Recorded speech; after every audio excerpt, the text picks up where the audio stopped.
Spiritual world में अक्सर यह माना जाता है कि अपनी प्रोग्रेस के लिए ईगो को पूरी तरह से डिसॉल्व करना होगा।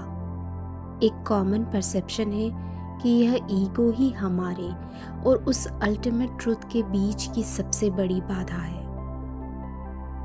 लेकिन क्या कभी यह सोचा गया है कि अगर यह ईगो वाकई में एक गलती है तो यह हमारे अस्तित्व का हिस्सा ही क्यों बनता है? आखिर यूनिवर्स ने इसे बनाया ही क्यों है? अक्सर हम ईगो को एक ब्लॉकेज मानते हैं, लेकिन क्या होगा अगर ईगो कोई रुकावट नहीं बल्कि एक नैरो ब्रिज हो, एक ऐसा मीडियम जो उस इन्फिनिट कॉन्शियसनेस को इस 3D वर्ल्ड में होल्ड करता है ताकि हम इस जीवन को अनुभव कर सकें। ईगो हमारी पर्सनालिटी की वह सरफेस आइडेंटिटी है जो हमें इस रियलिटी में फोकस करने में सहायता करती है। यह कोई एनिमी नहीं बल्कि एक मेन कोऑर्डिनेटर है जो हमारे फिजिकल एग्जिस्टेंस को स्टेबलाइज करता है। इसका मेन पर्पस है हमारे हजारों स्कैटर्ड थॉट्स को एक मजबूत क्लस्टर में बांधना। जैसे लाखों पिक्सेल्स मिलकर एक क्लियर इमेज बनाते हैं, वैसे ही ईगो हमारे एक्सपीरियंसेस को ग्रुपिंग का एक सॉलिड स्ट्रक्चर देता है ताकि हमारी रियलिटी ऑर्गेनाइज्ड रहे। आज हम the nature of personal reality book के चैप्टर 3 तक पहुंच चुके हैं। एक बैकग्राउंड के लिए मैं बता दूं कि यह पूरी सीरीज जेन रॉबर्ट्स की फेमस बुक पर आधारित है, जिसमें उन्होंने सेथ की उन टीचिंग्स को एक्सप्लेन किया है जो हमारी रियलिटी को बदलने का एक साइंटिफिक ब्लूप्रिंट है। पिछले चैप्टर्स में हमने इनविजिबल अज्यूम्शंस और फीलिंग टोन की पावर को समझा। अगर आप इस पूरी सीरीज को एक्सप्लोर करना चाहते हैं तो आप कॉन्शियसनेस एंड रियलिटी की प्लेलिस्ट चेक कर सकते हैं। आज हम डिकोड करेंगे suggestions, telepathy and the group of believes. हम जानेंगे कि कैसे हमारा ईगो एक कोऑर्डिनेटर की तरह काम करता है। असल में हम अपनी प्रकृति से अनलिमिटेड हैं और हमारा असली एग्जिस्टेंस टाइम की सीमाओं से कहीं आगे है। लेकिन इस दुनिया का अनुभव करने के लिए हमें अपनी उस अनलिमिटेड कॉन्शियसनेस को एक शरीर और एक पॉइंट ऑफ फोकस में समेटना पड़ता है। यही वो फोकस है जिसे हम ईगो कहते हैं। इसे एक एग्जाम्पल से समझते हैं। जैसे हवा में हजारों रेडियो फ्रीक्वेंसी तैर रही है, लेकिन रेडियो सुनने के लिए हमें पर्टिकुलर स्टेशन पर ट्यून करना पड़ता है। ईगो वही ट्यूनिंग है। यह हमें इस फिजिकल रियलिटी के स्टेशन पर बनाए रखता है। बिना इस ईगो फोकस के हम इतने सारे डायमेंशन में एक साथ होंगे कि इस फ्लैश और टाइम की दुनिया में हमारा कोई अस्तित्व ही नहीं बचेगा। लेकिन यहाँ पर एक इंटरेस्टिंग बात है, यह ट्यूनिंग फिक्स्ड नहीं है। सेथ के शब्दों में the ego while appearing to be permanent then forever changes. Ego कोई पत्थर की लकीर नहीं है, यह लगातार बदलता रहता है क्योंकि यह हमारे होल सेल्फ से नई खूबियां अपनाता रहता है। यह गर्व के साथ कॉन्शियस माइंड के फोकस के डायरेक्टर की तरह काम करता है। ईगो हमारे लिए उस गेटवे की तरह है जहां खड़े होकर हम अपनी अंदरूनी अनंत दुनिया और इस बाहरी फिजिकल दुनिया दोनों को एक साथ देख सकते हैं। लेकिन यह डायरेक्टर सिर्फ बाहरी दुनिया को देख नहीं रहा है, यह एक फिल्टर की तरह काम कर रहा है। सेथ समझाते हैं कि विचारों की एक अपनी इलेक्ट्रोमैग्नेटिक रियलिटी होती है और इसी वजह से हम हर पल दूसरों के साथ अनजाने में विचारों का लेन देन करते रहते हैं, जिसे हम टेलीपैथी कहते हैं। हम सब एक इनविजिबल मेंटल नेटवर्क से जुड़े हुए हैं। हम लगातार दूसरों को अपने थॉट्स भेज रहे हैं और उनके थॉट्स को रिसीव कर रहे हैं, लेकिन हम हर डेटा को स्वीकार नहीं करते हैं। सेथ का मेन रूल है, you react only to those telepathic messages that fit in with your own conscious ideas। पर यह विचार फिट कैसे होते हैं? सेथ एक्सप्लेन करते हैं कि यह सब ग्रुप ऑफ बिलीव्स की वजह से पॉसिबल हो पाता है, कि हमारे विचार हमारे माइंड में अकेले नहीं रहते हैं, ये थॉट फैमिलीज या क्लस्टर बना लेते हैं। हमारा कोई भी गहरा विश्वास एक मैग्नेट कोर की तरह काम करता है। वह टेलीपैथी के जरिए दुनिया भर के मैसेज में से केवल उन्हीं को सिलेक्ट करता है जो उसके ग्रुप का हिस्सा बन सके। इसे एक एग्जाम्पल से समझते हैं। मान लीजिए कि हमारा एक कोर बिलीव है कि इकोनॉमी बहुत ख़राब है और आगे बढ़ने के सारे रास्ते पूरी तरह बंद हो चुके हैं। जैसे ही हम इस विचार को अपने बिलीव सिस्टम का हिस्सा बना लेते हैं, यह एक मैग्नेट की तरह काम करने लगता है। अब हमारा ईगो केवल उन्हीं मैसेजेस को रिसीव करेगा जो इस डर को सच साबित करते हो। हमारे सोशल सर्कल में भी वही बातें सुनाई देंगी जो यह यकीन को और भी पक्का कर दे कि सिचुएशन इज़ वेरी टफ। हमारा परसेप्शन इतना सिलेक्टिव हो जाता है कि हम उन हिडन संभावनाओं को देख ही नहीं पाते हैं जो उसी माहौल में हमारे सामने खड़ी होती हैं। अगर हमारे पास पॉजिटिव बिलीव्स का एक ग्रुप है तो हम इस नेटवर्क से अनजाने में केवल उन मैसेजेस को ही पुल इन करते हैं जो हमें एम्पावर फील कराएं। लेकिन अगर हमारे पास फियरफुल बिलीव्स का एक ग्रुप है तो हम अपने एनवायरनमेंट से केवल डिस्ट्रेसिंग इवेंट या नेगेटिविटी वाले मैसेज को ही स्कैन और रिसीव करेंगे। यानी टेलीपैथी हमारे ईगो के लिए एक डेटा कलेक्टर है जो हमारे द्वारा बनाए गए बिलीफ ग्रुप्स को और मजबूत करने के लिए दुनिया भर से प्रूफ इकट्ठा करता है। यह पूरा सिस्टम वही डेटा देने के लिए बना है जो उसी रियलिटी को सपोर्ट करेगा जो हमने चूज की है। लेकिन यहाँ एक बहुत बड़ा सवाल आता है, अगर हम अपनी रियलिटी खुद चूज करते हैं तो वो वैसी क्यों नहीं होती है जैसा हम चाहते हैं। हम में से कोई भी दुख, गरीबी और बीमारी को तो चूज नहीं करेगा, राइट? हम अपनी रियलिटी अपनी विशेस और अपनी इच्छाओं से नहीं बल्कि अपने डीपेस्ट बिलीव्स और अज्यूमशन से क्रिएट करते हैं। हम वो अनुभव नहीं करते हैं जो हम चाहते हैं, बल्कि वो अनुभव करते हैं जिस पर हम यकीन करते हैं। और यहीं आता है सबसे बड़ा ट्विस्ट, द ट्रांसपेरेंट बिलीव्स, यानी वो यकीन जो इतने गहरे हैं कि हमें दिखाई ही नहीं देते हैं। जब सेथ कहते हैं कि हमारे बिलीव्स हमारे लिए ट्रांसपेरेंट हो जाते हैं तो उनका इशारा उस साइकोलॉजिकल ब्लाइंड स्पॉट की तरफ है जहां हमारे अपने अज्यूमशंस हमारी आंखों पर लगे एक इनविजिबल लेंस की तरह काम करते हैं। अब क्योंकि हम उस लेंस के पार देख रहे हैं, इसलिए हमारा ध्यान कभी उस लेंस की बनावट पर नहीं जाता है। हम भूल जाते हैं कि दुनिया वैसी नहीं है जैसी वो है, बल्कि वैसी है जैसा हमारा लेंस उसे फिल्टर करके दिखा रहा है। यही वजह है कि हमें लगता है कि हम जो देख रहे हैं वह एब्सोल्यूट ट्रुथ है, जबकि वास्तविकता में वह हमारी छिपी हुई इंटरनल प्रोग्रामिंग का एक 3D प्रोजेक्शन मात्र है। इस फ्लो को समझने के लिए जब हम अपनी वर्तमान फिजिकल रियलिटी को देखते हैं, जैसे कि फाइनेंशियल क्राइसिस या खाली बैंक बैलेंस, तो दरअसल हम अपने पास्ट के उन डोमिनेंट थॉट्स का एक 3D प्रिंट आउट देख रहे होते हैं जिन्होंने हमारे माइंडसेट को ऑक्यूपाई कर रखा है।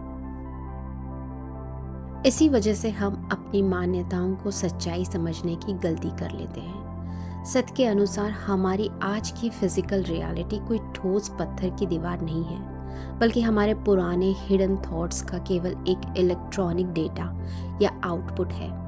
असली कन्फ्लिक्ट तब शुरू होता है जब जीवन में लैक या अभाव को देखकर यह आर्ग्यूमेंट दिया जाता है कि but this is the factually true, I have no money.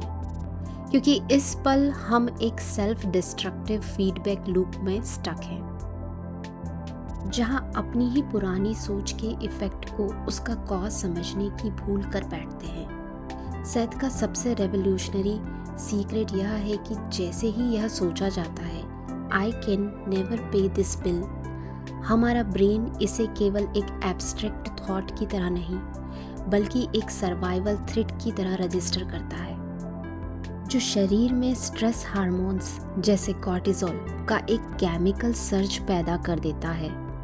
यह बायोकेमिकल रिएक्शन हमारी पूरी बायोलॉजी को कंट्रैक्शन की अवस्था में ले आता है, जिससे हमारे इंट्यूशन और क्रिएटिव प्रॉब्लम सॉल्विंग पूरी तरह पैरालाइज्ड हो जाते हैं। यानी जिस ट्रुथ को सच मानकर लड़ा जा रहा है, उसे बदलने के लिए जो संभावनाएं चाहिए, उन्हें हमारी अपनी बॉडी केमिस्ट्री ही ब्लॉक कर देती है। यहाँ आकर हमें एक रियलिटी चेक मिलता है कि अगर शैडो यानी रियलिटी को बदलना है तो उस सोर्स या बिलीफ को बदलना होगा जो उस शैडो को कास्ट कर रहा है। हमें अपनी आंखों के सामने मौजूद विजिबल एविडेंस को रिजेक्ट करने की बोल्डनेस दिखानी होगी और यह समझना होगा कि यह दुनिया केवल एक साइकिक मिरर है। जब पहले अपने बिलीव्स को शिफ्ट किया जाता है बिना किसी एक्सटर्नल प्रूफ के, तब जाकर शरीर के सिग्नल्स बदलते हैं।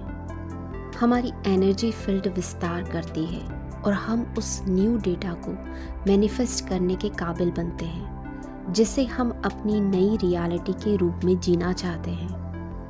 प्रॉब्लम बस यह है कि जो चीज़ें हमारे ज़िंदगी को सबसे ज़्यादा कंट्रोल करती है, अक्सर वही हमें दिखाई नहीं देती हैं। सेथ इसी बात को समझाते हुए कहते हैं, a core believe is invisible only when you think of it as a fact of life and not as a believe about life. इसे गहराई से समझते हैं। जब तक हम किसी बिलीफ को ओपिनियन मानते हैं, तब तक वह हमारे सामने विजिबल रहता है। हम उसे देख सकते हैं, उस पर सवाल उठा सकते हैं और उसे बदल सकते हैं, क्योंकि हमें पता है कि यह सिर्फ एक ओपिनियन है। लेकिन जैसे ही हम उस बिलीव को फैक्ट यानी जिंदगी का सच मान लेते हैं, वह अचानक इनविजिबल हो जाता है।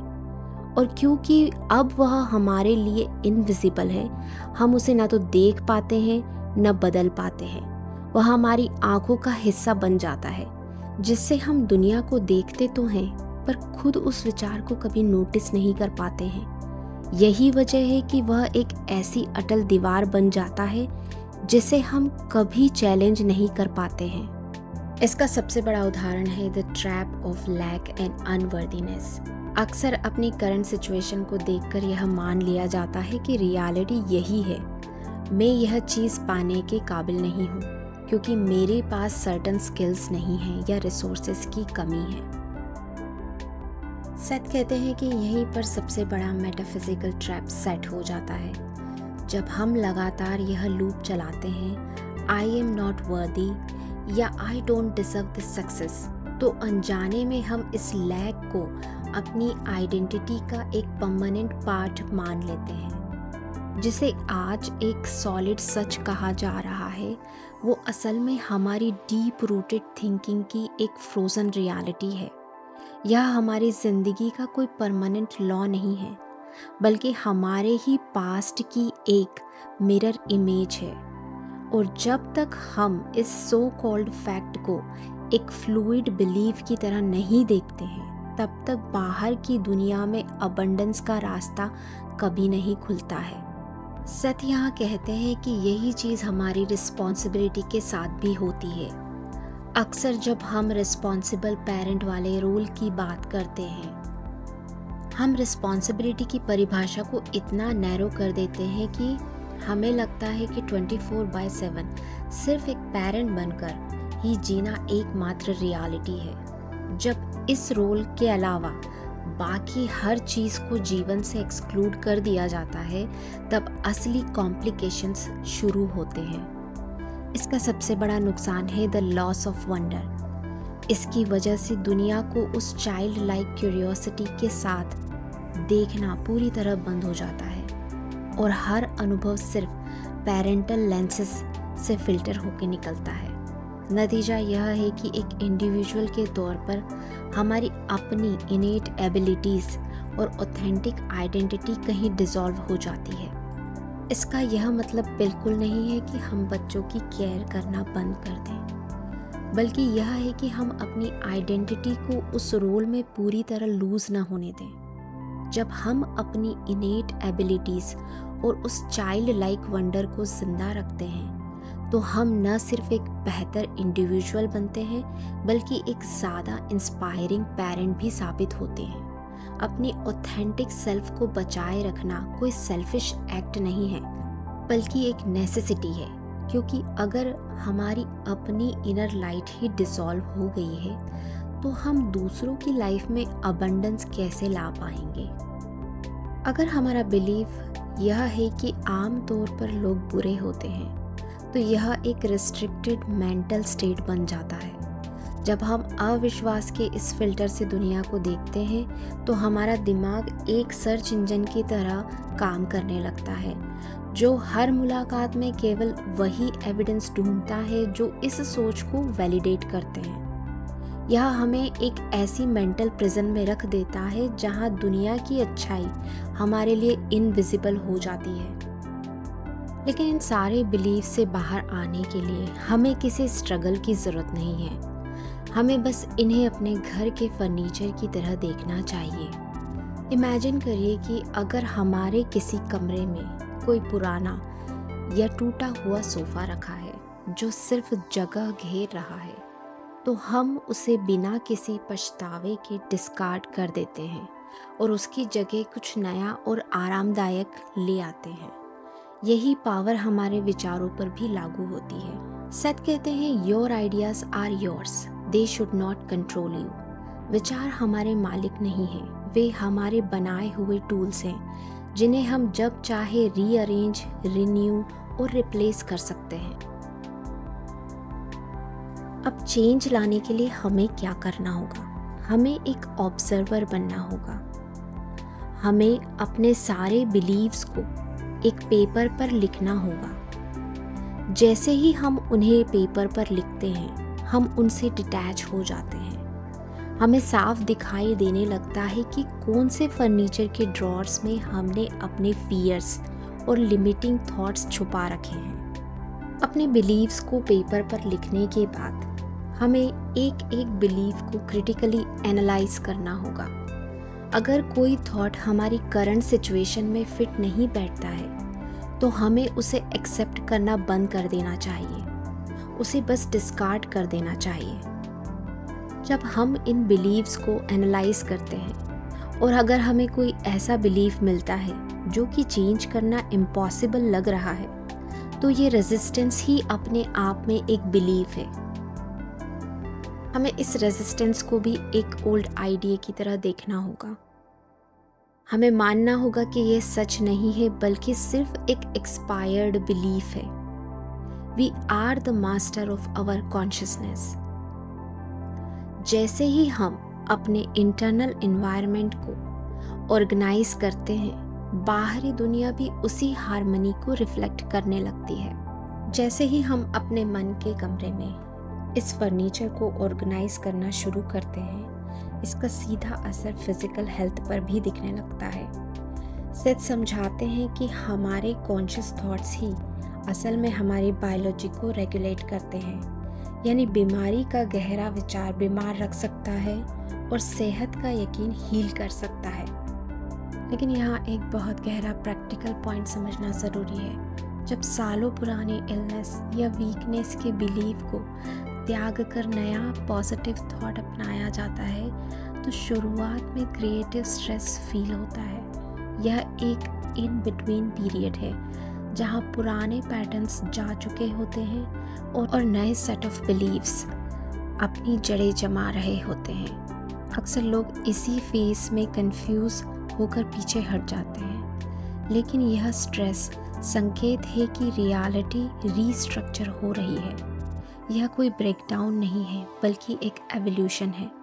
यही वो टर्निंग पॉइंट है जहां हमें अपने ट्रू नेचर को रिकॉल करना है। सेथ का मैसेज बिल्कुल क्लियर है कि हम एक बायोलॉजिकल मशीन या सिर्फ फिजिकल बॉडी नहीं है, बल्कि स्वभाव से एक अनलिमिटेड बीइंग है। हम इस फिजिकल वर्ल्ड में इसलिए आए हैं ताकि अपनी चेतना के ग्रेट जॉय और स्पॉन्टेनिटी को यहाँ अस्तित्व में लाकर उसे एक्सपीरियंस कर सकें। इस पूरी पर्सनल रियलिटी का सिर्फ एक ही यूनिवर्सल लॉ है जिसे कभी नहीं बदला जा सकता है। You get what you concentrate upon, there is no other main rule.